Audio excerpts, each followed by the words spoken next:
Okay, good evening and good night to all of you, or even good morning, depending where you're logging in from. Welcome to one and all to this is a sort of a ad hoc ongoing series by the Logbook Project. Tonight we are very, very delighted and excited to have Dr. Suzanne Francis-Brown with us. She, of course, is going to be speaking about the World War II camps in Jamaica. But just by means of a little bit of introduction from my side, my name is Nick DeVoe. I am the founder of something called the Logbook Project, which really started as an initiative to collect World War II signatures in my father's pilot logbook. He served during the Second World War as a pilot. And in fact, today I was commenting with Dr. Francis-Brown just before. Today is I understand, is the anniversary of Jamaica's independence, which is, happy birthday to all of you there. And today is also, of course, the anniversary of the bombing of Hiroshima. And the very first signatory in my dad's logbook was a man named Shigeaki Mori, who survived the terrible bombing of that city. So, and he signed the book, and from there it was just 10 years of me sending the book around the world and collecting signatures. Into that, I got into the whole story of World War II in the Caribbean. It is perhaps one of the it's a very brief but very intense period where the Caribbean really had a very impactful part, both in terms of what affected us here in the region, but also how the outcome of the war turned out as well. And tonight, Dr. Francis-Brown is going to speak to her book about one aspect of it. There are multiple facets and aspects of it, but this particular one might even be perhaps one of the least known. And yet, no less of an institution than the Mona campus in Jamaica traces its roots back to at least one of these camps. But I don't want to steal her thunder. Let me just quickly introduce her. I have her bio here. Dr. Suzanne Francis-Brown is a historian, curator, researcher, writer, and editor with a consistent expressed interest in the history and culture of Jamaica and the wider Caribbean. Specific areas of interest reflected through published work have included the material culture of the University of the West Indies, UWI, site at Mona, as well as the wider history of Kingston and Port Royal and the World War II camps that were located in Jamaica. World War II camps in Jamaica, evacuees, refugees, internees, prisoners of war. This is her book, and it focuses on a subject area that was previously little known in the region to the region's wartime involvement. So with that, I'm going to hand over now to Dr. Francis-Brown, and she will take the floor and take us through her book. Thank you. Thank you, Nick. So I hope you're all able to see my screen. Yeah. And I will start by thanking Nick and Lars, who is not present, but the Logbook Project in St. Lucia and beyond, for the invitation to present on the work that I've done. And I'm looking forward to any feedback from those of you who have joined. So I'll start by the fact that this month, August 2026, marks 81 years since the end of fighting in World War II. The fighting in Europe ended in May and in the Far East in August, nearly 6 years after the war started in September of 1939.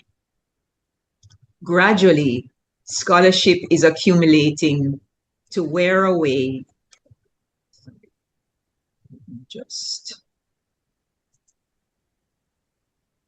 I apologize, so very early in this. Okay. You just see how I am. Okay. Technical difficulties have been overcome. Gradually, scholarship is accumulating to wear away the early misperception that the Caribbean was a wartime backwater, irrelevant to the Allied cause. In a foreword to an edited volume on World War II in the Caribbean, published in 2017, UWI Emerita Professor of History Bridget Brereton made the point, and I quote, "Though the islands did not see direct combat, unlike, say, the islands of the Mediterranean, the dangers and horrors of war were brought home to their inhabitants, especially by the unrestricted German U-boat rampage of 1942, unquote. This applied particularly in the islands of the southeastern Caribbean, where German submarines actually struck in the harbors of Castries, St. Lucia, and Port of Spain, Trinidad, where the oil-producing island of Trinidad became a haven for crews of Allied ships attacked by German submarines seeking to disrupt energy supplies from Trinidad as well as the refineries of Aruba and Curacao, and where the proximity of the French territory of Martinique especially impacted St. Lucia during the period when France was under the thumb of Germany. Of course, your sense of personal connection with the war, for those who were around then, would have varied significantly depending on your location in the Caribbean, your proximity to action and access to information, your social standing, your interest, your connectedness through others, and the impact of the shortages as well as the disruptions to export crops and hence to earnings. Many people in Jamaica related to the war mainly as a nuisance, as they were impacted by shortages and price impacts, unless they knew of persons who had gone to war, and especially those who had been lost. Perhaps the most significant attention was paid in 1942, during a time when air raid precautions were drawing attention to possible threats. The Chief Warden's Assistant for Air Raid Precautions, PM Sherlock, said that the war, which had initially seemed so far away from Jamaica and the West Indies, quote, moved nearer still to us in Jamaica as we heard more frequently of the sinkings of ships that came to our shores, as we saw young Jamaicans going abroad to join the forces and to work in factories. And then swiftly, the war embraced all the vast areas within which we live. The United States was also an ally, and West Indian islands were being attacked, Aruba and Trinidad and St. Lucia. The impact in the Caribbean Sea, both the German rampage, especially in 1942, and the related human cost and trade effects, has become better known, especially through the work of Gaylord Kelshall in the 1990s. This map, on which each dot marks a shipping loss, speaks volumes and relates to work now being done by the Logwood Project, which is Nick's project, to draw attention to potentially polluting wrecks that might still affect our waters all these decades after they were sunk.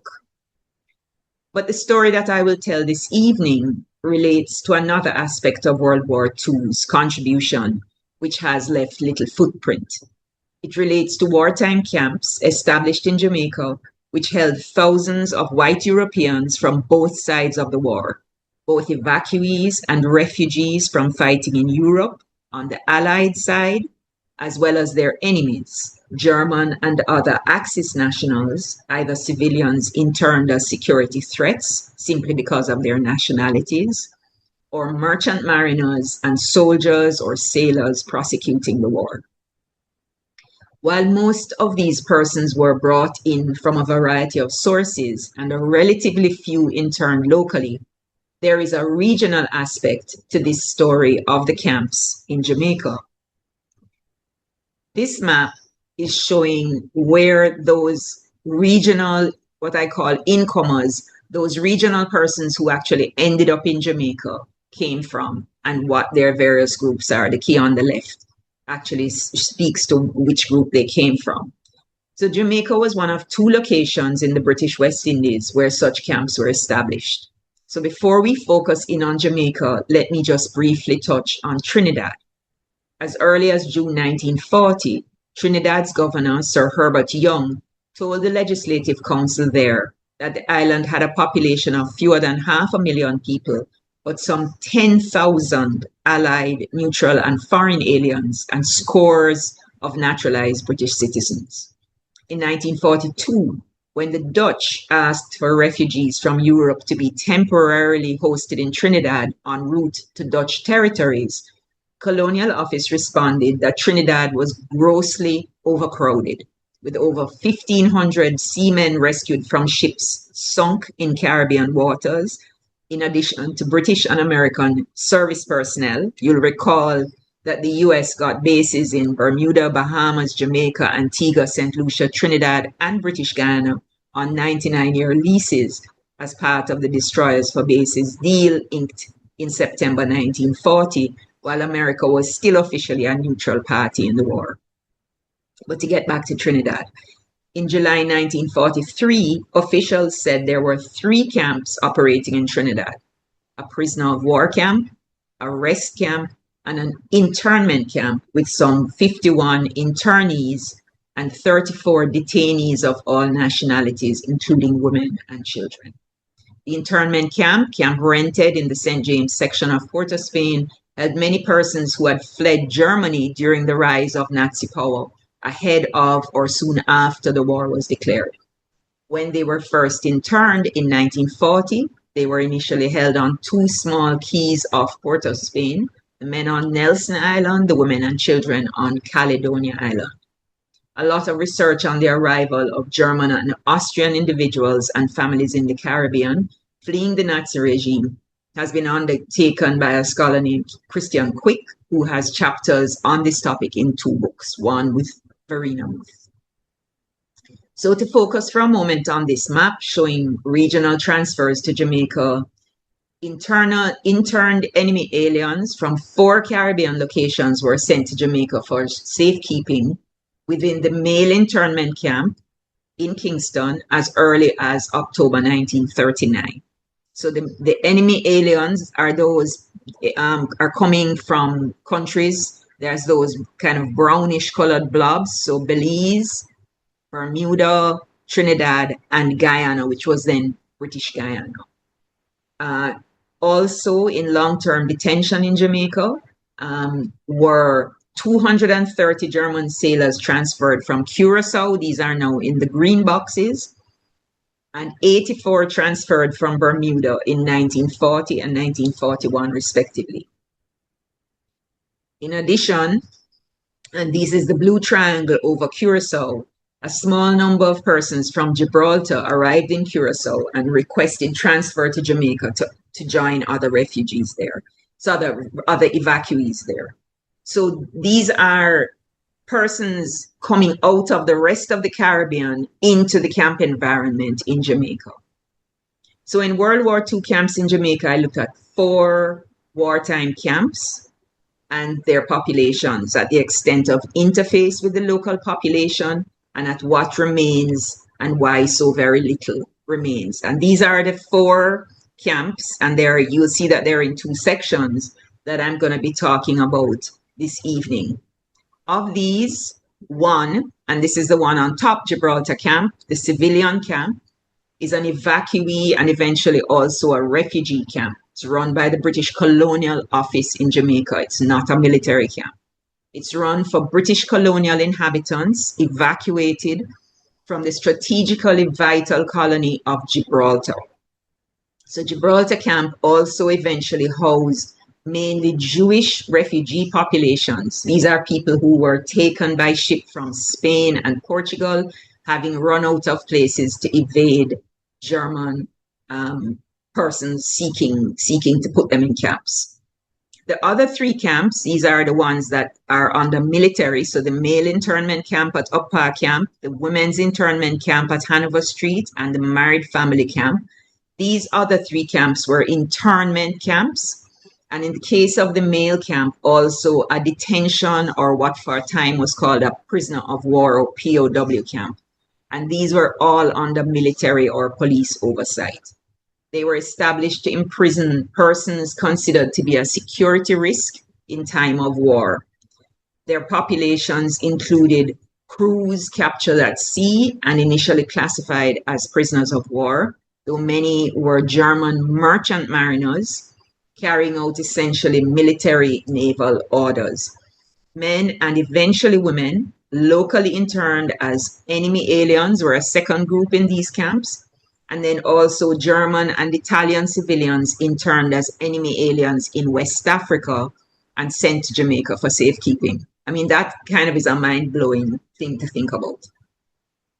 So I also want to just briefly just show you a map of these origins of these groups of persons who came.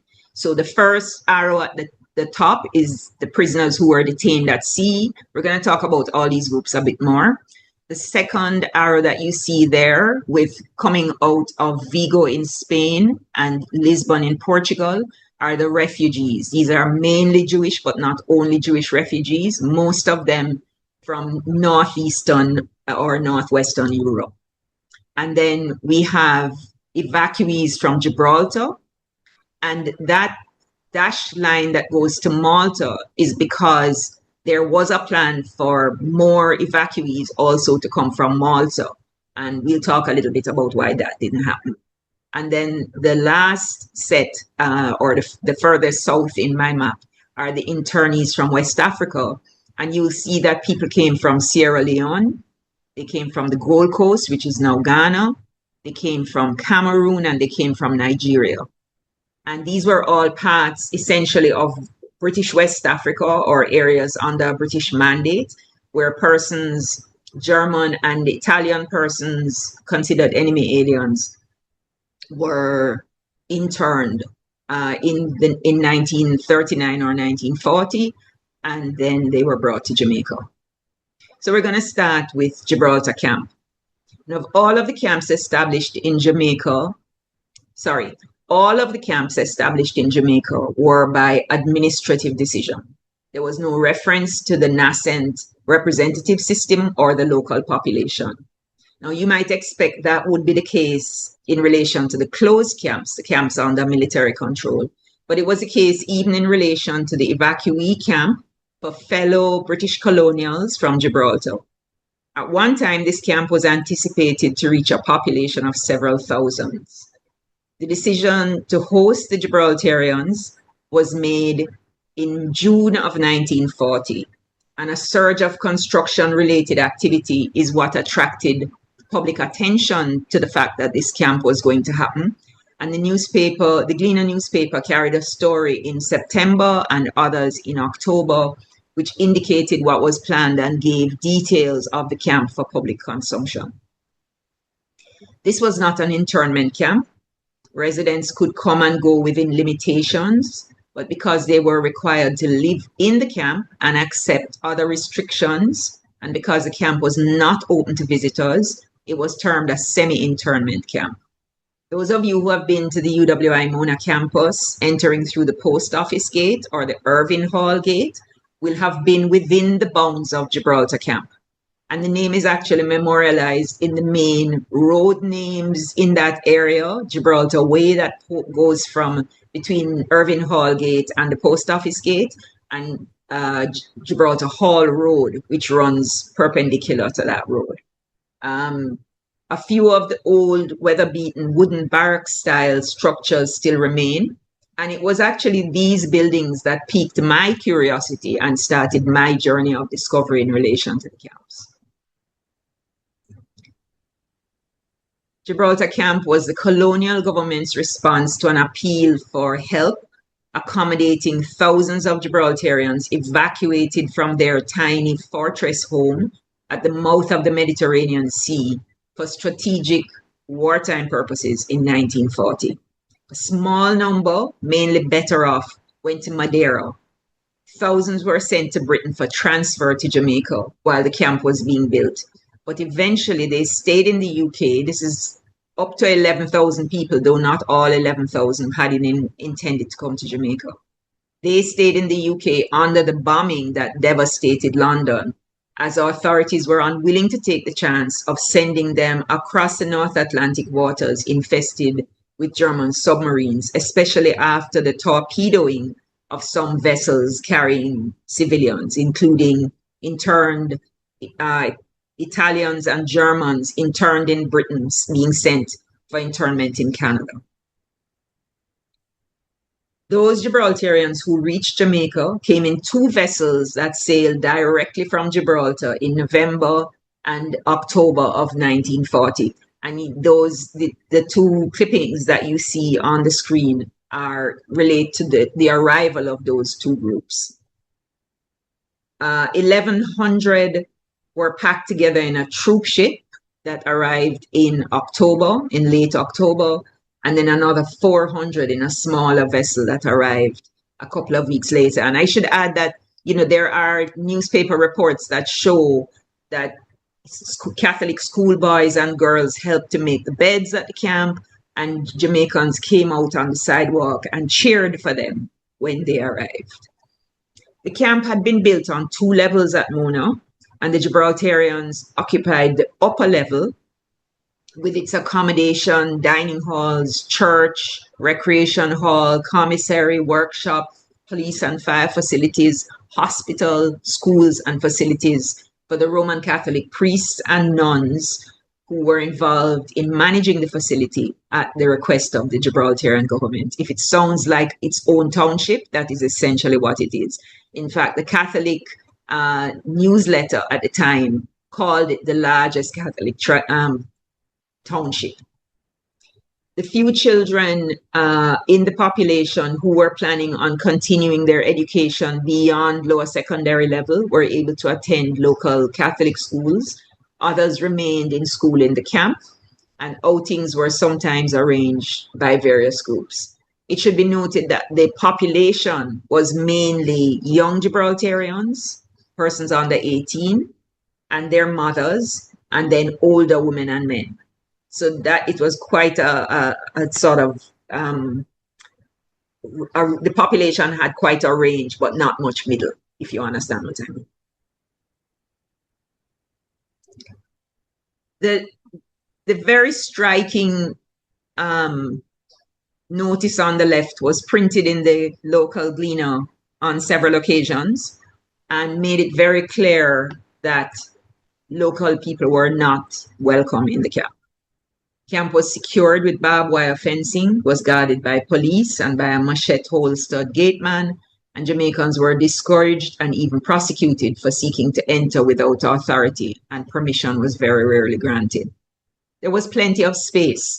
The camp had been designed for 4,000, expanded to 7,000, and then to 9,000, and then construction was stopped and it got dialed back when it became clear that those originally sent to England would stay there. So only around 15 to 1,600 Gibraltarians eventually arrived. Efforts to get Maltese people to evacuate were unsuccessful. So the partially finished lower level would remain empty for more than a year before the British Foreign Office pressed for its use to host first Polish and other Eastern European Jewish refugees, and later groups of mainly Jewish refugees from the Netherlands. So I hope you can, it's big enough, or you can make it big enough to see what this is. But essentially what I'm trying to do here is to show you the arrivals and departures for the camp. So the first arrivals are the Gibraltarians, and they come in October and November of 1940. World War II is a year old at that stage. They're there in the camp by themselves for a year, and then in February and March of 1942, these first groups of Polish refugees coming from Lisbon in Portugal come in and are accommodated on the lower level of the camp. Now it's one camp, but this is now to give some space between the various communities in the camp. In July of 1942, there are some Finnish ex-internees. So Finland was in and out of the war, or in and out of the various sides of the war. And so persons who had been interned from Finnish vessels and were locked up in the men's camp originally were eventually given greater latitude by being put into Gibraltar camp. So they were there for a while. And then in December of 1942, and then February and August of 1943, there were groups of Dutch refugees that came into the camp. And then the Dutch all leave by the end of 1943. And in 1944, the Gibraltarians go home. And then there are only small groups by that stage of refugees that are left in the camp. And I'm going to talk a little bit more about that. So these groups of refugees were accommodated in communities on the lower level of the camp with full access to the facilities on the upper level. And in fact, if I just go back to this, you can see in the map on the right-hand side where the various groups were. The Dutch refugees had a section of the lower level to themselves. The Finnish had another. The Polish, Czech, and other refugees had another.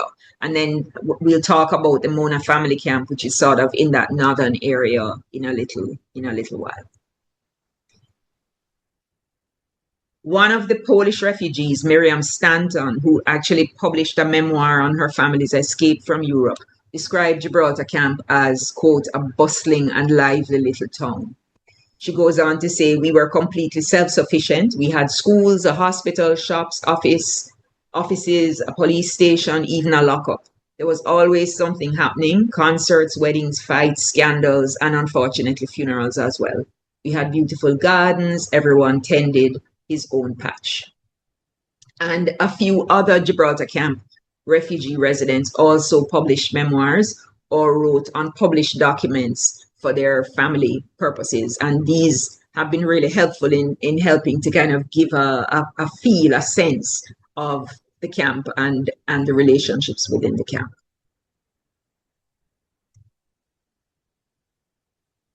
So the second set of camps, and these are the ones in the yellow area, the military camps, were totally secured. Colonial officials anticipated that, as had been the case with World War I, there would need an internment camp of some sort, mainly with a view to prisoners of war. As it turned out, there would actually be 3 internment camps. So the first and largest of the 3, the male internment camp, established in 1939, adjacent to the British garrison at Upper Camp, held civilian internees, as well as German and Italian merchant mariners captured in the Caribbean or nearby. The women's internment camp at Hanover Street in downtown Kingston was established in 1940 to hold women and children, most of them connected to the German, Austrian, etc., men who had been interned as enemy aliens in 1939 and 1940. And then the Mona family camp, or married families camp, was a facility belatedly established in the third quarter of 1943 to reunite interned families who had lived separated since December of 1940. Additionally, after the armistice of 1943, some cooperating Italian internees were billeted at the Newcastle Military Hill Station and later at Gibraltar Camp, after that had been redesignated as a military facility for local forces. So, the first residents of the men's camp were some 26 German and Austrian civilians living and working in Jamaica, many having fled Europe, sometimes with their families, to avoid the building Nazi threat. Most of them were interned as enemy aliens, which you can imagine must have been a very frustrating experience. They were interned first on the 3rd of September 1939, the very start of the war. Many of them were released after some weeks and subsequently re-interned in May or June of 1940 in a reaction to the invasion of France that was mandated by Britain and swept across the British Empire. In other words, at that point, the British pulled in all the potential internees in the UK into internment and required the colonies to do the same. Many of the, though Britain soon began to release most of these internees, the colonial government in Jamaica showed recalcitrance in terms of reviewing cases until pressured from Britain, and even then, many remained confined until close to the end of the war. The detention of Jewish men in a camp whose population included men professing the Nazi cause caused significant consternation, an issue that would also apply in the women's camp. So these photographs are actually quite special because I have not been able to find in the public archive a lot of photographs taken inside of the camp. Most of the photographs that I've been able to find have been pictures that individual persons took. And these were taken by a Canadian soldier named Lloyd McHugh and published in a publication called the Legion magazine, and they gave permission for these photographs to be taken. He took a number of photographs, but these show the housing, the security guards, and also the kind of recreation situation in the men's camp. So in late 1939 and throughout 1940, those detained as enemy aliens were joined by mainly German merchant mariners captured by the British or their allies in or near the Caribbean Sea as they sought to run a blockade and get supplies through to Western Europe, to wartime Europe under the German boot. Others detained included enemy aliens and merchant seamen brought to Kingston from other regional colonies, as I had mentioned. At one point, termed an internment and prisoner of war camp, as postal history confirms, the prisoner of war designation was eventually disallowed.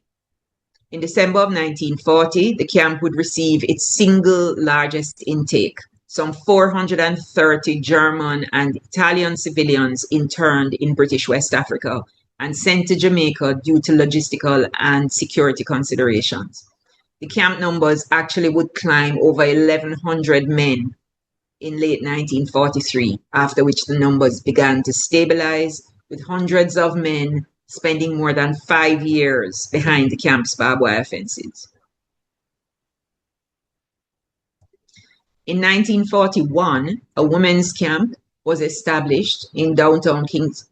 In 1940, a women's camp was established in downtown Kingston in a former deaconess home and school, which had been purchased for government development just before the war. It's actually the location where St. Hugh's High School was started, for any of you out there who are represented.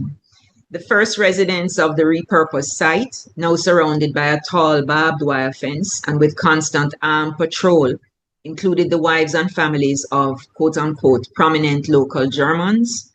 They arrived in June 1940 with an escort of police cars, having originally been allowed to remain at large and at home under curfew conditions when their husbands were initially interned. Now they were being locked up, as one newspaper reported, quote, by reason of government's relentless drive to suppress possible Trojan horses or blustering fifth columnists, unquote.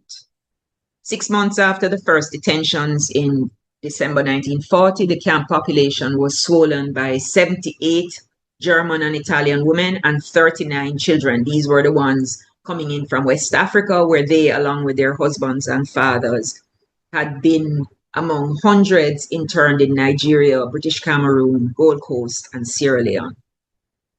Despite hopes that families would be interned together, the groups were separated into these gender-specific facilities and would remain so for more than 2 years, though there were arrangements to facilitate letters and some visits between residents in the male and female camps. These arrivals brought the total residents at the Women's Detention Center to 89 women and 43 children. This is in an old structure. This camp was not purpose-built. There were a few other small arrivals, and there were 6 births in the camp. However, close conditions in the camp, including the overlap of the German Jewish women with those of possible Nazi leanings, caused some friction, in addition to war-related restrictions in 1942 and 1943.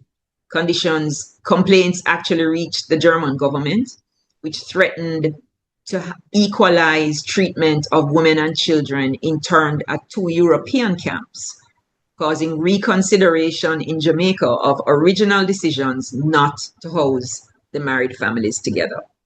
The result of which was the Married Families Camp, or the Mona Family Camp. Now, in September and October of 1943, the married civilian internees and their children were from the group interned in West Africa were belatedly accommodated together along with single women who had been in the Hanover Street camp also. This was the Married Families Camp, or the Mona Family Camp, and it was established in an unused extremity of Gibraltar Camp. Remember that section at the top that I mentioned that was hatched, control of which was ceded to the military. The husbands were moved in from around April to help adjust the facility that was the same dimension and layout as those, the facilities were the same dimension and layout as those in Gibraltar Camp. The wives and children came in October. The breakdown was 53 German married couples with 43 German children and 17 other German women, whether single or widowed. There were also an Italian couple and an Italian widow, bringing the initial camp population to 169 people. So this new Mona Family Camp was a far cry from the women's camp on Hanover Street in downtown Kingston. They immediately praised it for its cool, healthy climate and beautiful surroundings. It was located on a plateau area in the foothills of the Blue Mountains. It's about 9 miles from the city. It's also spacious. They took about that middle drawing that you see there is about 10 acres in the perimeter fencing. And so there was ample space for moving around and walking, which had not been the case, especially for the women of the Hanover Street camp. It was still a military camp, though. Rectangular in form, surrounded by 2 rows of barbed wire fencing about 4 or 5 meters high, with a raised sentry post and armed guard at each corner, was closed to visitors without permission from the camp commander. Yet, the Swiss Council, who was the designated protector of the internees, made regular visits to all the camps during the war, captured something of a nuanced approach to this camp when he described it as, quote, excellent, ably administered with tact and discipline. It has been arranged and furnished with an eye to attractiveness as well as usefulness. So the barrack structures and communal facilities would not have been dissimilar to the infrastructure of the male internment camp, as well as Gibraltar camp, but they were adjusted to take account of the internal dynamics and demands of families. So they basically set up these barrack structures as family apartments, so that everybody would have their own space, instead of just leaving them as sort of dormitory spaces. Changes were also made compared to arrangements in the civilian evacuee and refugee camp at the other end of the same property, where some attempt had also been made to accommodate families, but not to the extent that was made in this camp. There was also a more relaxed approach to food service. Somebody who was in the camp told me that, they were allowed to set up a coffee situation, and at 10 o'clock, everybody could go have their coffee instead of just having the normal breakfast, lunch, dinner situation. So I've talked about the camps, I've talked about the people in the camps and how people came to be in those camps. So now I'm just going to talk a little bit about the departures, the people who left.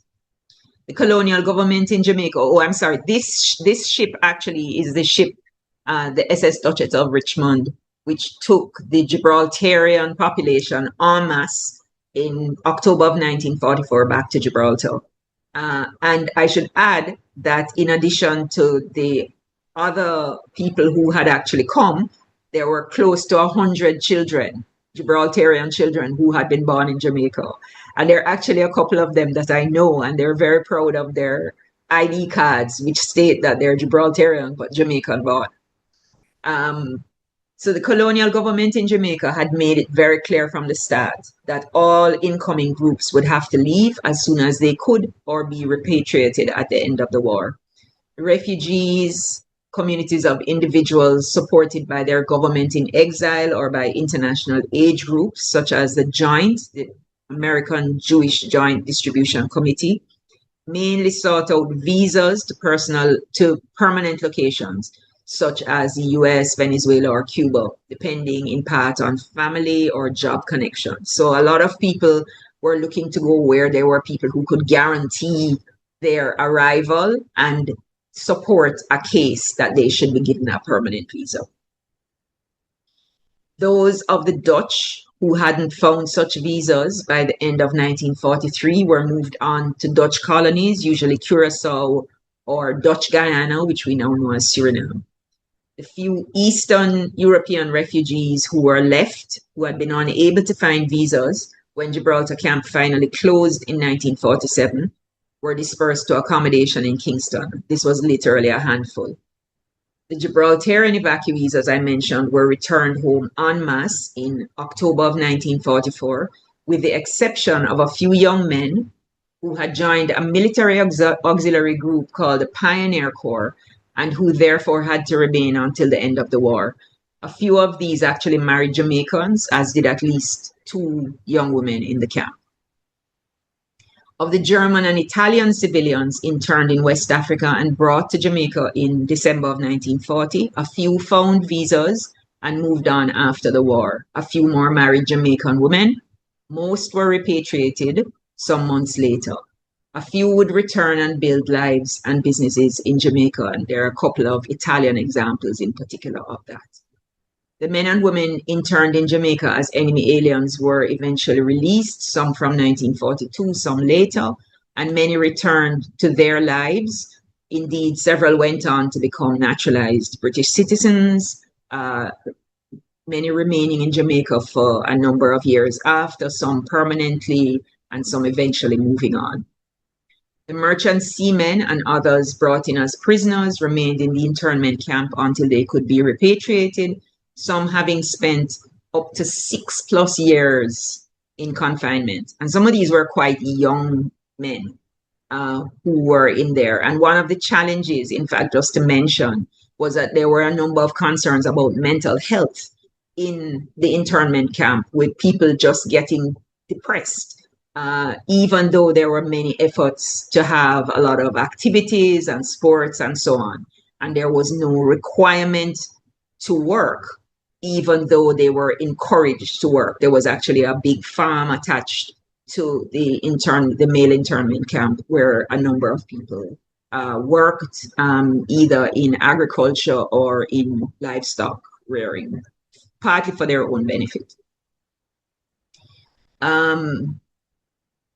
Originally considered as prisoners of war, their status was reassessed. A War Office document issued in 1945 offered this explanation. Quote, "The position of the German seamen, merchant seamen, is that on landing in Jamaica, they were told they were POWs, prisoners of war. This was amended later, and they were installed in the camp with civil internees and treated in all respects as internees. In 1944, the commandant raised the question of their status, but it was considered that after nearly 4 years, it was not possible to set up a separate camp for them or advisable to treat them other than as internees." A colleague, somebody who I've met through this work, actually, they actually have, a lot of postal stamps that show the male internment camp as an internment and POW camp. But this is the actual status, and that was eventually changed. Of the men who had lived in the internment camp, the only other groups who remained outside the barbed wire fences were those Italian internees who had signed cooperation agreements after the Italian armistice of 1943. They had relative freedom to move about in Kingston, and though in theory they were not permitted to work, in practice, many found occupations. And then the final figure that I want to show you today really is to give you an idea as to where in the city of Kingston the various camps were located. So to start from the top right-hand side, Gibraltar camp. Gibraltar camp is, the footprint is still very much under the footprint of the University of the West Indies, especially the eastern side towards Augustown, away from Mona. So that is the location of Gibraltar camp. Gibraltar camp was established in 1940. In 1944, after the Gibraltarians left, it became a military camp for local forces. And a section of it, the section towards Irving Hall, was kept for the few internees who still remained. But in 1947, largely because there had been a decision that the location would be given over to the University of the West Indies, it was handed back to the Public Works Department, who had the land, and it was handed on to the University of the West Indies, who took control of that and opened the university in 1948. So the second camp on that list is the Mona Family Camp, which you can see lasted from 1943. It's actually the northern part of Gibraltar Camp, which has been carved off, handed over to the military, so hence a different security profile from Gibraltar Camp. And then the male internment camp, you'll see in the map Up Park Camp. The male internment camp was actually right adjacent to Up Park Camp, accessible from Up Park Camp, as you would imagine. For those of you who know the National Stadium in Jamaica, that is actually where a large percentage of the male internment camp was. And frankly, I think we also need to be putting some kind of signage there to indicate that, to indicate and memorialize that aspect of its history. That section was turned over; those buildings were pulled down ahead of independence and ahead of the Commonwealth Games when the National Stadium was being built. And then the fourth in the list is the women's internment camp. Opened in 1940, closed in 1943, the only one of the camps that was not purpose-built, the only one of the camps in downtown Kingston, in the heart of downtown Kingston, which had its own problems, as you can imagine.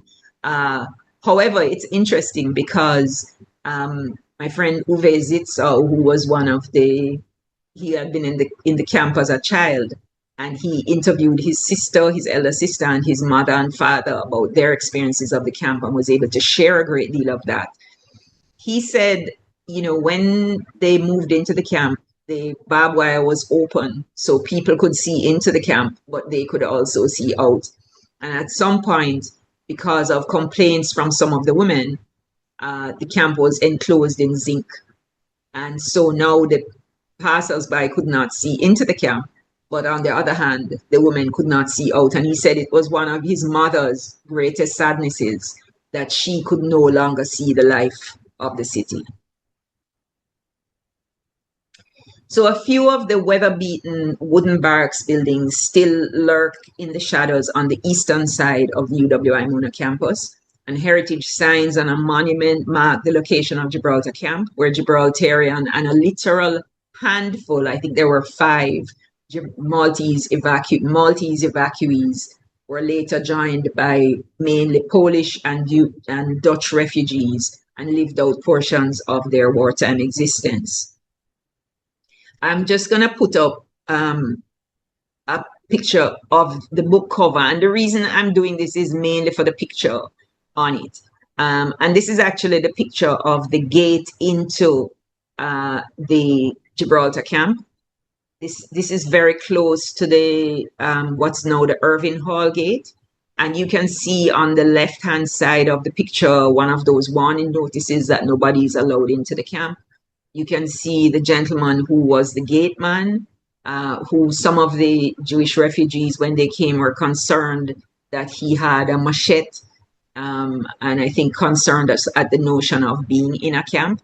You can see some of those long, low wooden buildings that were ubiquitous across the camp. In fact, the camp only had one 2-story building, and that was a nunnery where the Roman Catholic nuns who helped to run the schools and so on, they lived, and that was actually close to this gate as well. The other camps have essentially disappeared from the landscape. The male internment camp lies, as I said, beneath the footprint of Jamaica's National Stadium, just north of the military headquarters. Though a little-known monument to Labour leader Alexander Bustamante, who was also once detained there, may mark its southern extent inside Up Park Camp. The women's camp disappeared beneath the National Land Agency compound at the top of Hanover Street by Charles Street. Nothing but a heritage sign and information now captured here recalls the married families camp carved from the far northern extent of Gibraltar camp. Memories of the people who died while resident in the various camps remain here in our cemeteries. Most of the nearly 100 Gibraltar residents who died in Jamaica between 1940 and 1944 were buried at Calvary Cemetery. One evacuee, Elizabeth Epsworth Lara, was Anglican, and her grandson was able to locate and update her grave when he came seeking in 2005. And Anthony Lara was another of the amazing contributors of information when I was doing my thesis that eventually led to this book. Anthony actually visited Jamaica and apparently had his Juta driver take him to the Calvary Cemetery, which for any of you Jamaicans listening knows is not such a secure location, especially for persons alone. He then went to the University of the West Indies, where Gibraltar camp had been, to ask them where he could find his grandmother's grave. His grandmother had died literally a week and a half before the boat, the Duchess of Richmond, sailed from Kingston to take the Gibraltarians back home in October of 1944. And so the news had not reached Gibraltar, where her young adult son, Anthony's father, was waiting on the pier to welcome her. So you can imagine it was a very emotional situation for him. And he actually said he came, if he didn't find that, that she had been looked after in all this time, he was going to petition to take her body home. But he finally found her grave in the St. Andrew Parish Church Cemetery. And the reason for that was because she was Anglican. And a gentleman who worked there, when they asked him, said, "Yeah, man, I know that name." And he went and found her grave. And Anthony was so glad for where she was and how it had been looked after that he had the tomb painted and so on, and left her happily and went home. And he subsequently assisted in the building and development of the Gibraltar Camp Monument that's on the university campus site. At least 2 or 3 Jewish refugees who were in the camp died and were buried in the Orange Street Jewish Cemetery, including a small child who died from an accident and whose life was later memorialized by a sister who never knew her in a book called My Sister's Eyes by Joan Arnay. And several people who died while interned, so in the male internment camp, one of them at the Mona camp, were buried at the Briggs Park Military Cemetery at Upper Camp. The cemeteries thus become sites of memory in more than simply personal ways. But even the deteriorated or repurposed sites have received visits from persons who were willing or unwilling residents of the camps established around Kingston during World War II. These have included Gibraltarians who experienced evacuation as a national experience and who remember the places they were taken where they found haven, as well as some of the Jewish refugees who stayed at Gibraltar camp and families interned at the Mona family camp. The interest still shown by those who spent the war in camps in Jamaica draws attention to the lack of recall or attention in the local population, arguably because the local population was discouraged from any interaction with the camps, and the government policy was for non-engagement of the camp population and their soonest return to where they came from. Marking or memorializing these locations and events can nonetheless help to preserve a sense of the part played in events of international significance.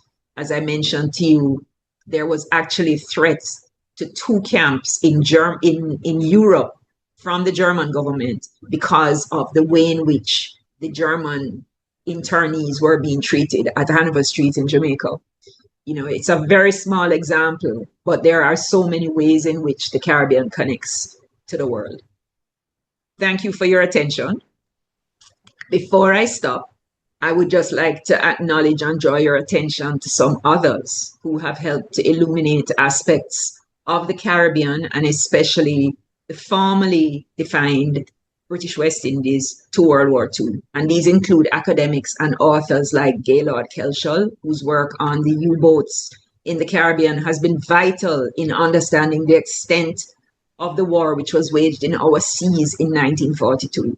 I've touched on some other works during this talk, but I want to mention also some of the work from various parts of the Caribbean. There's a book by Beverly Steele on Grenada, and then there is this edited volume, World War II in the Caribbean by Eccles and McCollin, which has chapters. This is what it looks like, which has chapters. Probably can't see it, which has chapters on several Caribbean countries, including some outside the English-speaking area. It also has a chapter on St. Lucia, for instance, and some of what went on there. There's a DeVoe in that. There's a DeVoe who helped write that chapter. Delio Bean of Jamaica and Colin Douglas in the UK have written on various aspects of women in wartime. And especially I want to mention some non-academic projects like the film exploration of Barbados in wartime titled Cornwallis Cloth. I don't know how many of you have ever come across it, but it's done by a London, UK group called Sweet Patootie Arts. And they're looking at sort of cultural representation. And then, of course, the Logbook Project that is growing by leaps and bounds from St. Lucia roots. So thanks to Nick and Lars for inviting me to speak. And I hope that many people will be inspired to learn. Wow. Suzanne, I don't know where to start. And I've been, writing as you've been speaking. I want to just we have had a very solid core of about 25 people throughout from the beginning, and no one has left that I'm aware of. I want to, at this point, people can either type in their questions or raise a hand if anybody wants to ask. I certainly have some things I want to throw at you, but I do want to hear from our audience if anybody. But first of all, just wow. I have not read your book, and folks, it's available on Amazon. So I was hoping we would put a link up here tonight, but certainly anybody can reach out to either Suzanne or myself. We are at thelogbook.com. That's the website, and you can find us through there if you want to connect further with Suzanne or so on, right? But yeah, just the various aspects of what you spoke about, the different camps. I'm still wrapping my head around the fact that incidents in Jamaica can go all the way back to Germany, who can then, and that creates a domino effect to then create a family camp. And of course, for the Germans of all people to be pointing a finger at anybody because of quote unquote conditions at a camp. I mean, the irony of that alone, just fascinating. But yeah, let me shut up here and see, is anybody, folks, this is your opportunity. Yes, so we have a question from Nicola Azan. She says, my question is, do you know of any of the descendants of the camp who still, what's the rest of that, Mark? Pay attention. Sorry, I didn't see the last part of her question. And I guess she's asking any descendants who may still be in Jamaica. Was that the question? Yeah, I can actually see it when I pull up the chat. Nicola, the answer to the question is that there are persons connected, but I don't know of any actual direct camp descendants. Most people were sent back. So the few people who remained, there were, as I said, a few young Gibraltarian men who had joined the Auxiliary Corps, and who 3 or 4 of whom married Jamaican women. In most instances, those families eventually went to Gibraltar. And there I found references from people who knew them and knew what the women had done in Gibraltar. And I actually was in touch with the son of one of them through somebody who I had met in Gibraltar. There were a couple of situations where there were two women from the camp that I'm aware of. One, a young Jamaican who married a young a young Gibraltarian woman who married a young Jamaican man. They had met while she was in TB SAN, as they used to call it, the National Chest Hospital. And they married. They stayed here for quite a long time and then eventually moved to Canada, I believe. So there were a few instances of that sort, and most of them, I haven't come across any who are still in Jamaica from that set. There were a number of there were a few German men in the internment camp who managed to meet young Jamaican women. Apparently, many of the women were volunteers, some through the one of the auxiliary situations where they were doing work in the hospital, I believe, on the camp.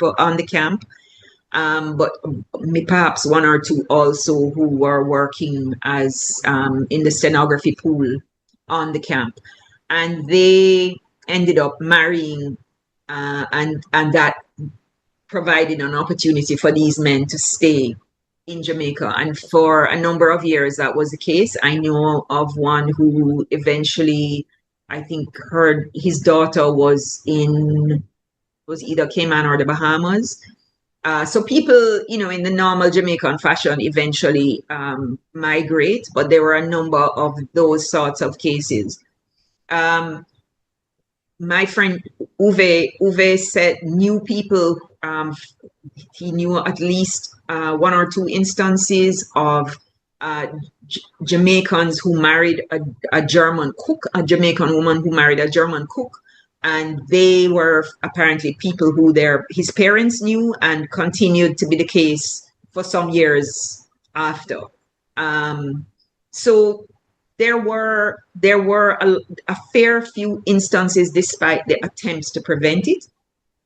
But I'm not aware of anybody still in Jamaica. And as you can appreciate, by now, anybody who was there would have died themselves. So we'd be looking at their descendants still being around. But I've always been fascinated by the notion that there could potentially still be people who had Gibraltarian, for instance, parentage in the island. Yeah, I think, to think that there are people living in Gibraltar today who walking around with Jamaica birth cards is, it's Yeah. it Yeah, is I was able to go to Gibraltar in 2015. I was actually invited to come and talk. They had a very large celebration of the 75th anniversary of the evacuation, and they invited people to come from Ireland, which is where most of the Gibraltarians who went to the UK and ended up, Madeira, Jamaica.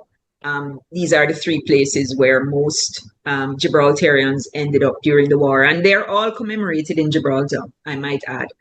And there were a number. I met several people who still had their ID cards with the Jamaica birth on it. And there's a person who I would call a friend. She came to Jamaica. She's Gibraltarian. She was born at the camp.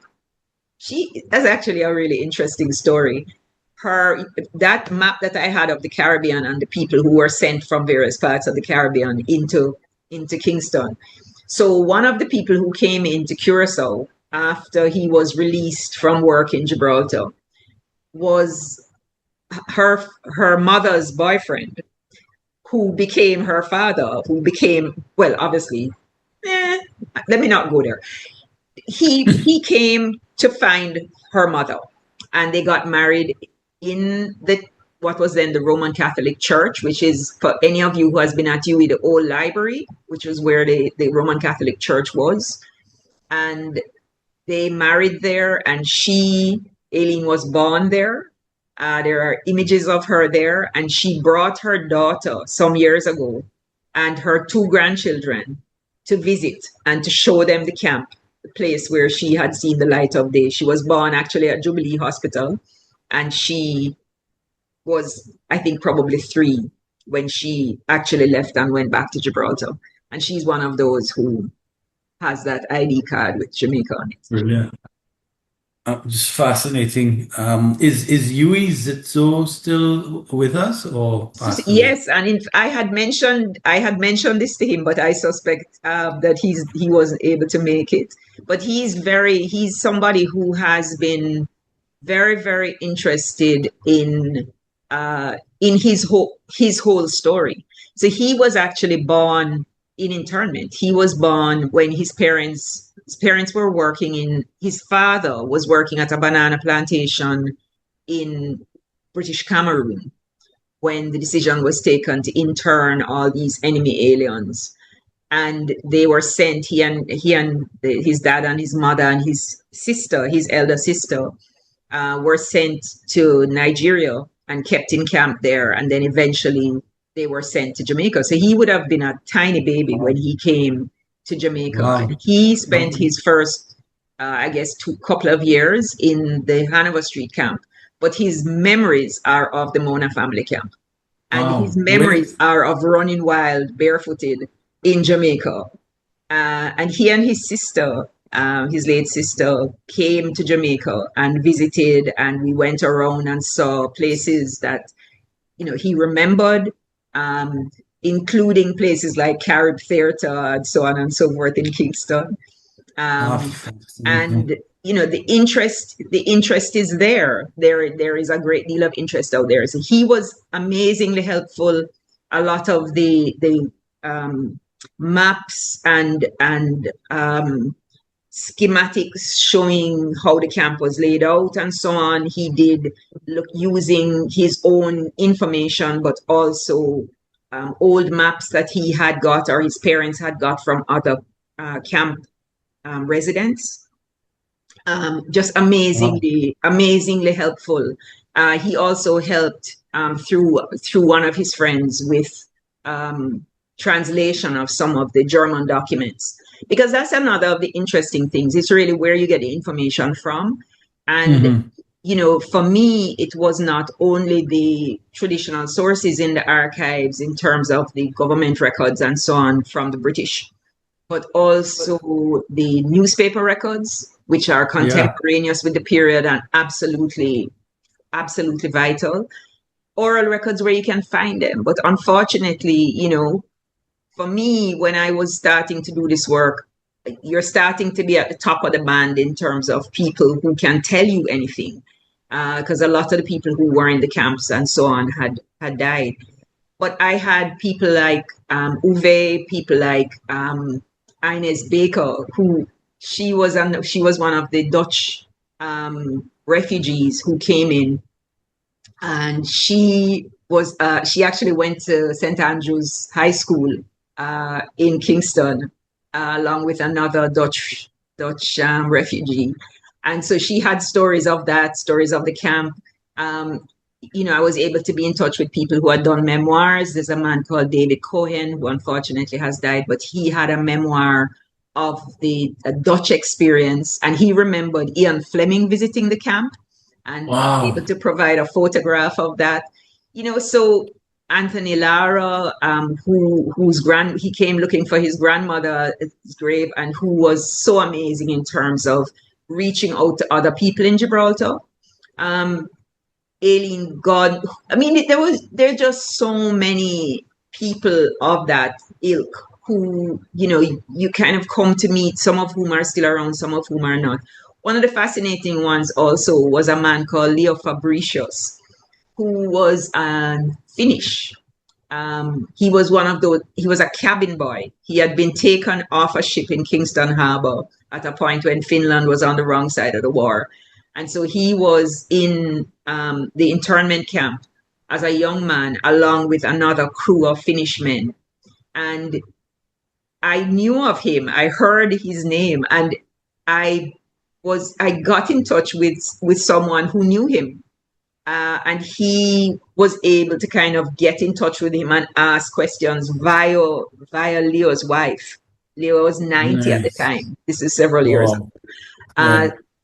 So there's just all sorts of things that kind of contribute to the making of the story. Those the personal memoirs and those anecdotes and those are the most I mean that's the real story, right? The people who were there. So when you make these connections, and then I did not realize this plethora of different nationalities that Mhm. just add all these wonderful fabrics and textures to the whole story, right? That story of Anthony Lara and this whole thing about the cemeteries and the importance of cemeteries. That is something else, even here in St. Lucia, because there's a little cemetery part to the story that we are working on now. But the fact that, he found his grandmother's grave, that's such a beautiful closure. And to think that he was prepared to take this woman's remains back with him, right? Mhm. And so now that in itself becomes, I mean, and somebody's asking the question, is there any plan to have some museum space for this topic? Of I guess World War II and Jamaica and the Caribbean's participation here. And these sites, the cemeteries and and the camps themselves become, these are well here in St. Lucia, I'm trying to set up a tour, right? That's tomorrow I have a meeting with the Ministry of Tourism to talk about what happened in Castries. But that is so powerful and profound. But of course, it all fades away if we don't talk about it and we don't do exactly what we're doing now, which is why again, and I'm glad we've put your book link up in here in the chat.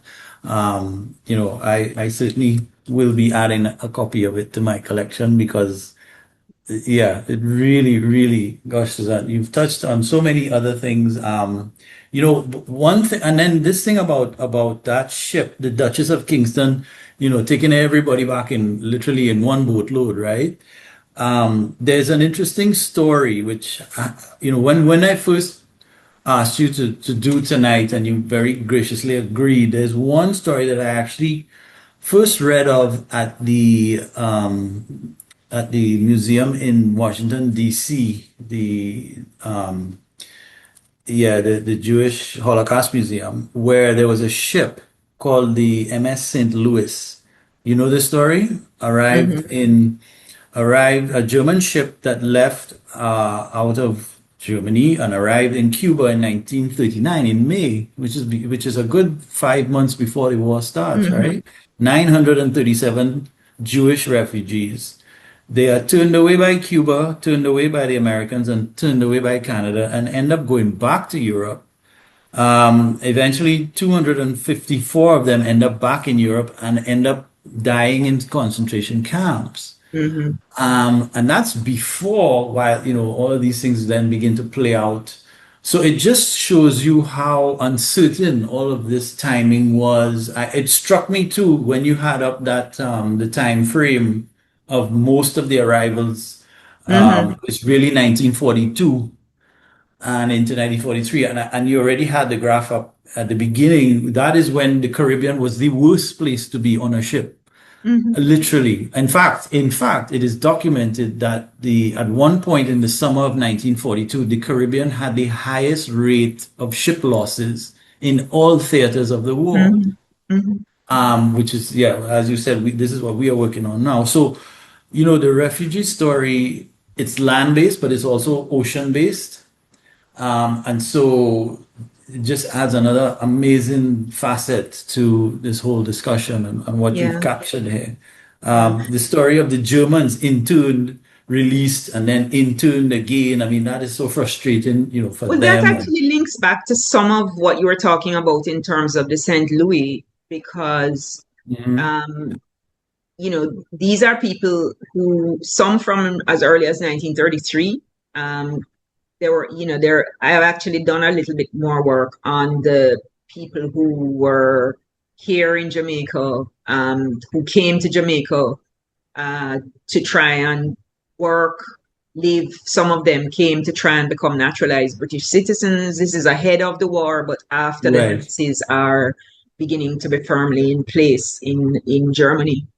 And, I think there's also been this work done, especially by Christian Quick in Trinidad, on how the these Austrian and German people come to be in the Caribbean, how they come to take advantage essentially of an easier visa entry situation than is the case, certainly for Britain, and for much else of the world. And there was concern about, especially the Jewish people and their capacity to get out of the situation that was building in Germany and Austria. There was this conference at Evian in France, and efforts made to increase the quotas, which came really to nothing. There was an offer from Dominican Republic for a very large number of persons to be allowed to come there, but in the end, only a fairly small set came there. And in fact, there's so many other fascinating stories. That town, this town in the Dominican Republic called Susa, and this was where most of the refugees who came actually settled. And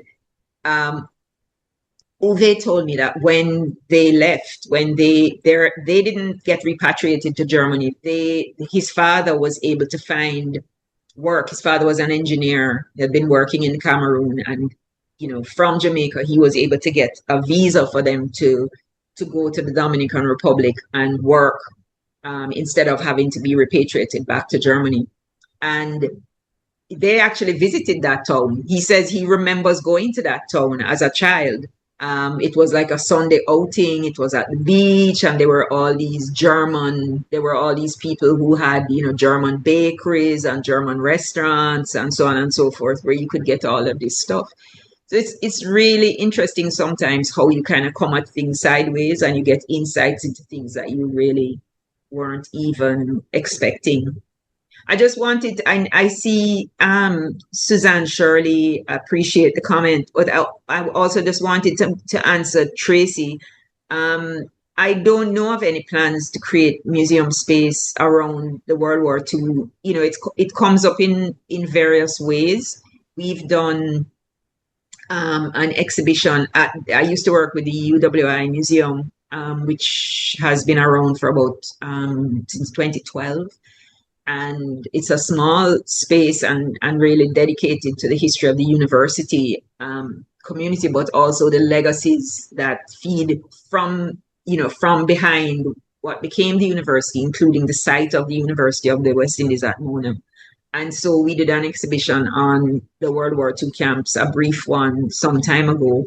The military museum also has information on that. But in terms of like a permanent exhibit, I'm not aware of anything else. So I just wanted to. So, yeah, no, somebody else, Diane says, excellent talk. Just goes to show how much these early memories mean to people. So powerful. Thank you. Thank you for that comment. And I completely agree. One of the questions that when you were talking about, I was curious as to what they did, and you did paint some of that picture. You said there were gardens, and you said that, some people worked, some didn't. And I assume maybe they even grew some of their own food and so on. It sounded like there was some degree of self-sufficiency, but yeah, tell us a bit maybe about how the feeding process, like was the colonial government really responsible for looking after them? For all the camps, the colonial government had a responsibility. It varied from camp. The camps did vary according to the camp. I mean, there was this responsibility to feed, and there were, one of the images I actually had intended to put up and then pulled out was of a tender. These tender advertisements in the newspaper, where people were being asked to tender to supply all of these different products. I mean, literally cornmeal, sausages, soap, every last thing. Because the government had this responsibility. And the fact of the matter is that within the camps, there was much better feeding than there was out on the road in the face of shortages during World War II. Alan Ray, who is a Jamaican who died some years ago, but he was wonderful. He actually lived on the camp. His father was first deputy commandant and eventually the first Jamaican commandant of the camp. And I interviewed Alan, and one of the things he talked about was the food inside of the camp and difference. You could get ham, you could get eggs, you could get all of those Wow. things which you could Wow. not get No, on the that outside, was at because all. there was this requirement that the people in the camp must be fed. And I guess there were resources because the imperial government was going to pay for that food. Wow. Um, That, so in terms of Gibraltar camp, there was some food grown in the camp, but not a significant amount. Um, right. in the internment camps, I found it really interesting. The male internment camp, both the Italian and the German internees determined that they wanted to start a farm. There was no requirement, there was no forced labor in the internment Right. camps in Jamaica. Um, but the male internment camp had access to land from upper camp, from all this land next door, and the military agreed that they would identify a piece of land. And in fact, there are some people who remember, there were a couple of people I interviewed who remembered seeing these little pink men, according to them. These, when they were children and they were in the Swallowfield area of Kingston, they remember looking across the field and seeing these little pink men working in the fields. And these, apparently it was really encouraged, and they got a small stipend for the work in it, but I think it was as much mental health as physical work, physical exercise, as anything else. So they ended up having a large agricultural section. They sold vegetables to the army and Could you used imagine those that? funds to buy cigarettes and all these kinds of stuff for their Yeah. concession.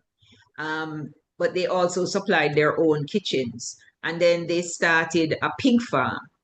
And then some of the German and Italian, I think, men became involved in making sausage and ham. And so they were able to supply some of the things that they wanted, because some of them said that, these foods that they liked were not available. And so they wanted to be involved in producing them. Crazy. So that was one of the aspects of the male camp that was not the case, for instance, in the women's camp, which had no land at all. When the men and women moved to the Mona family camp, the 60 odd families that went up there, they did also do some farming and some baking. They apparently created a community oven and stuff. And I think Right. they also sold some of their produce. They were allowed to sell some of their produce, perhaps to the market women from Papine who were selling in the market. The other thing I would say in terms of the camps, this whole business of what people do in a camp all day in that kind of situation, especially where labor is not forced. So the women, a lot of them had children looking after, and a small space and laundry, and they didn't have to cook. The Jamaicans cooked; they were provided for. Although there was a point in 1942, 43 when there were concerns about the food, the quantity of the food, and the situation of the food. But there were, attempts to make sure that books were provided, for instance, that there were some classes over at the YWCA, which was nearby, in terms of the women. And in terms of the men, there was an aid organization from the US. I've actually done some work with someone who has the same person who those letters and stamps and stuff on that slide about the women's camp came from. And he has indicated that some of this stuff that they used to entertain the men, or which the men were able to use to entertain themselves and others, came from this aid organization in the US.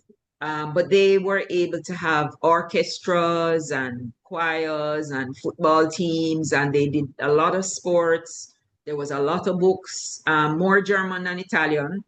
The Italians were not as well off where that was concerned as the Germans were.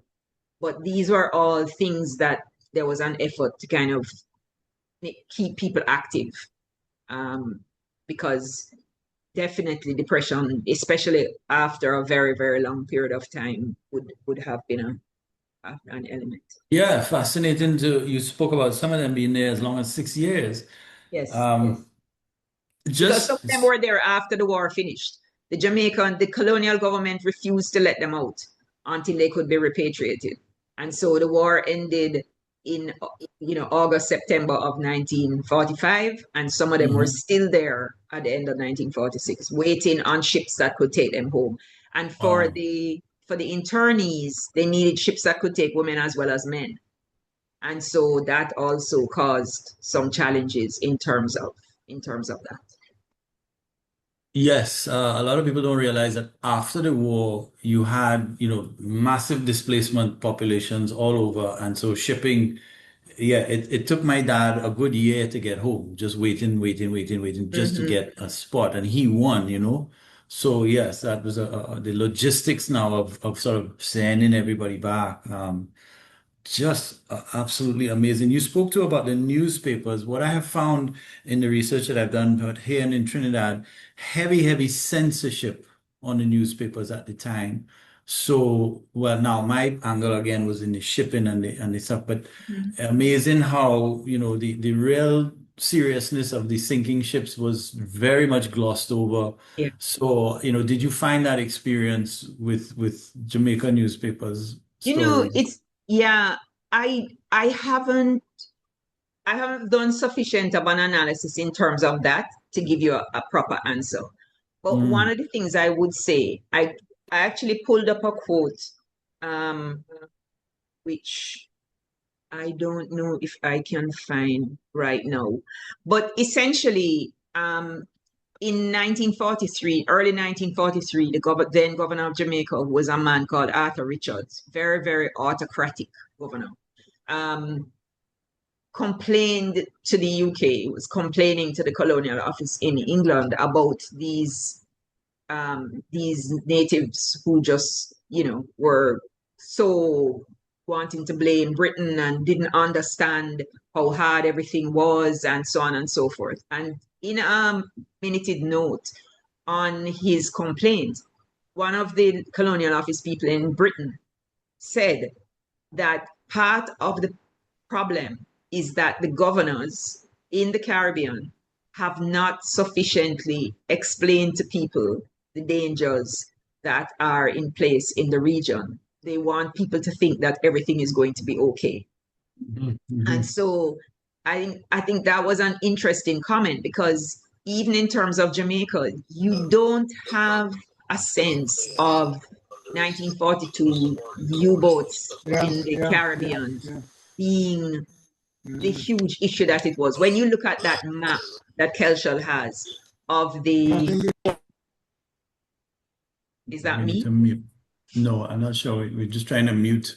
Okay. Okay, sorry, go ahead. When you look at that image of the sinkings of the U-boats in the Caribbean, from the U-boats in the Caribbean. There was actually one very close to Jamaica off Moran Point, and people were actually brought into Kingston. Um, but there's only a very small report of something like that. Yes, You really yes, don't have a sense that people were aware of how big a problem yeah, 1942 as a whole was for the yes, Caribbean region, and yes. understood why there were so many shortages that were affecting them. So I definitely do think that that is a challenge, but I think that media analysis is an important part. However, much the shortcomings might be, because it just Yes. provides a balance to the kind of official record where that is concerned. Yeah. And then it's a fascinating snapshot of who is being, who is getting coverage and who is not, Mhm. and it's a product of its time, and that's a whole other podcast. Absolutely. But Um, Nick, can I tell you just very quickly, because I know you're running out sure. of time. The, there's such an interesting thing, that balance between what you expect and what you actually get. So at one point, in I think it is 1941 or 42, there is a report in the Gleaner about shocked legislators in it wasn't Garden House then, in the House of Representatives in Kingston, because these two Rasta people from Dongle, which is the garbage heap of Kingston, have stood up in the visitors gallery to draw the governor's attention to the fact that people are very, very much in problems, especially poor people. And they are ushered out of the legislature, and you figure that's the end of it, until you turn the page and there is a photograph of this man and woman. Their names are there, and their concern is written by the Gleaner's reporter. And I was quite surprised, because I thought this is what is going to be contained in two sentences. And you will hear about the legislature, the shock of the legislators, but you will not hear about the people who had an issue to draw to the governor's attention. But it's very much there. So I was quite surprised by that. Yeah. So, you just don't know. No, but yeah, and so that's great, and thank you for sharing that. This, and yeah, we do need to wrap up, but again, I'm wrapping my head around the food situation you described inside those camps and what I know was going on. Certainly in other parts, in St. Lucia and other places I've spoken to, there's a whole cookbook that was developed for World War II, for cooking in the Caribbean in World War II. Yeah, And it talks, absolutely. with like making flour from breadfruit and things like that. Just because you see, Breadfruit and one cassava. gentleman, yeah, one gentleman told me they would bury their charcoal at night to make sure they had fire the next day because they couldn't get matches. People Yeah. were lining up and rationing bread. So, I mean, to hear those stories juxtapose the situation you describe in the camps where the government is making sure these people are well fed. But it kind of makes sense now that you understand the backlash going back to Germany and all of that, right? So, yeah, but the other thing with the censorship is that it was this cat and mouse game with the ships and the sinking, and they would follow there was everybody's following each other's journeys to see what ships are being sunk and this and that. So there, you understand some of the censorship. But we do need to wrap up. I don't know, the last half an hour has just absolutely flown. Well, the whole thing has. Again, again, thank you. We've had this conversation going for a couple of weeks now. Do we do it? Do we not? And so on and so on. But I am so thrilled that we went for it tonight. I see, look, most people are still here. In fact, everybody was basically here. So I want to thank all of you for tuning in this evening. I think I'm pretty sure I can speak for everyone to say that tonight has been absolutely riveting. I want to thank you for this book. Again, it is called World War II Camps in Jamaica, Evacuees, Refugees, Internees, Prisoners of War. It is available on Amazon. The author is Dr. Suzanne Francis-Brown. And it'd be a good stocking stuffer for you guys for Christmas is coming, right? So, folks, again, my name is Nick DeVoe. This is the Logbook Project. We're available online. You can follow our story. We are doing a documentary now about what happened in St. Lucia with the torpedoing of the two ships. It's called Oil and Ice Cream.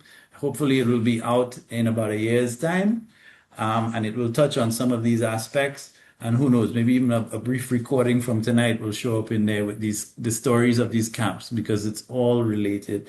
And, Susan, you and I will talk offline. I'm very curious to maybe connect with Mr. Zitzo.